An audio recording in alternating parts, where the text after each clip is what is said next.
October 2013 wasn't just the start of a season. It was the start of a story-packed year. A month where old legends walked away, stars fought to reclaim their place, and new names announced themselves on the biggest stage. It was a snapshot of the NBA in transition, past, present, and future, colliding all at once. This video is brought to you by Force. Love word games but tired of playing the same ones over and over? Force is here, and it is an instant classic. Download for free on Google Play.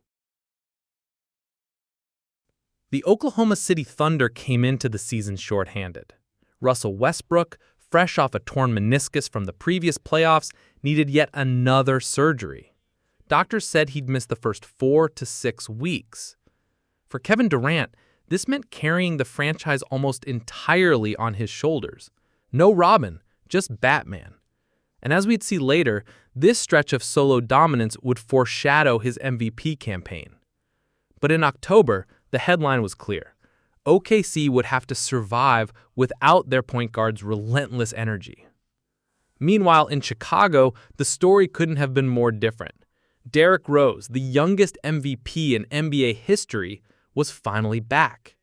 After missing all of 2012-2013 with a torn ACL, Rose's return wasn't just about basketball. It was about hope.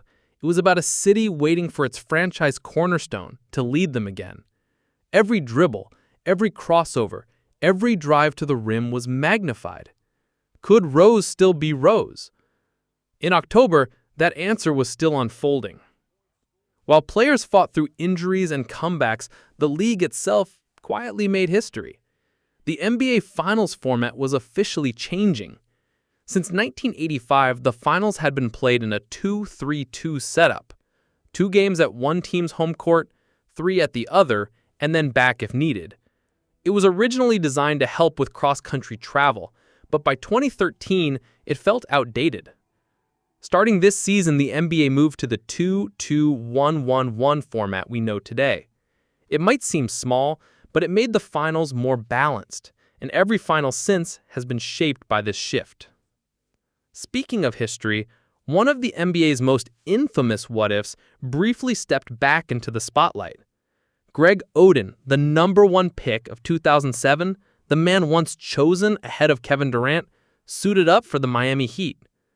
After multiple knee surgeries, Oden hadn't played in years. His return wasn't about becoming a star again.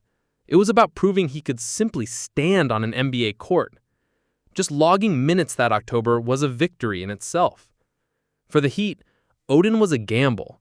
For fans, it was a reminder of what might have been. Not all stories were about comebacks. Some were about fresh starts. Just before the season tipped off, the Washington Wizards made a major move, trading for Marcin Gortat. With John Wall and Bradley Beal still young and hungry, the Wizards needed a stabilizing big man. Gortat became exactly that. October marked the beginning of a partnership that would push Washington into playoff relevance for the first time in years. And then, October 29th, opening night, the Miami Heat raised another banner. LeBron James, Dwayne Wade, Chris Bosh, all receiving their championship rings after going back-to-back. It was celebration, mixed with pressure. Could Miami three-peat? Could LeBron climb higher into the ranks of all-time greats? The questions hung in the air as confetti fell and the season tipped off. On October 30th, just one day after Miami's ring ceremony, the defending champs went on the road to face the Philadelphia 76ers. What should have been a routine win turned into something unforgettable. Rookie Michael Carter-Williams, an unproven point guard, drafted 11th overall, delivered one of the greatest debuts in NBA history. 22 points, 12 assists, 9 steals, 7 rebounds, and, to top it all off, the Sixers beat Miami. It was a performance that seemed to announce a new star, even if, as we now know, it was more of a flash than a flame. Still, on that night, MCW stole the headlines. Elsewhere, Kevin Durant wasted no time proving he could carry OKC without Westbrook. In the Thunder's opener, he dropped 42 points. a reminder that KD could put the league on notice at will. And in Houston, Dwight Howard debuted as a Rocket. After a messy ending with the Lakers, he needed redemption. He didn't just score, he grabbed 26 rebounds in his first game. The message was clear: Dwight was out to reinvent himself. But as new faces rose and icons said goodbye, Allen Iverson, the answer, officially retired. Iverson hadn't played since 2010, but in October 2013, he made it official. One of the most influential players of his generation, the cornrows, the swagger, the fearless drives, was gone. He left behind no championships, but an impact far beyond trophies. Iverson reshaped the culture of the NBA itself, how players dressed, how they carried themselves, and how the game connected with a new generation of fans.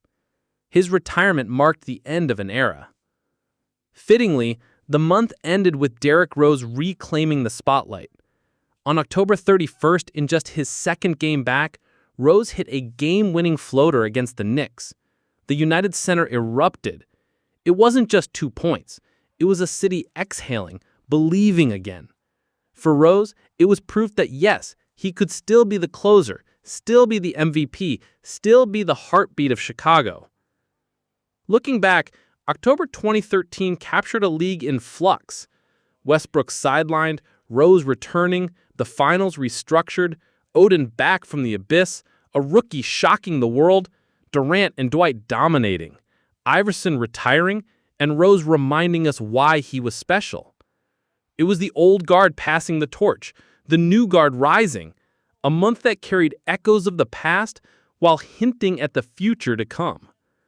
October 2013 wasn't just the start of a season. It was a month full of moments that showed where the NBA had been and where it was heading next.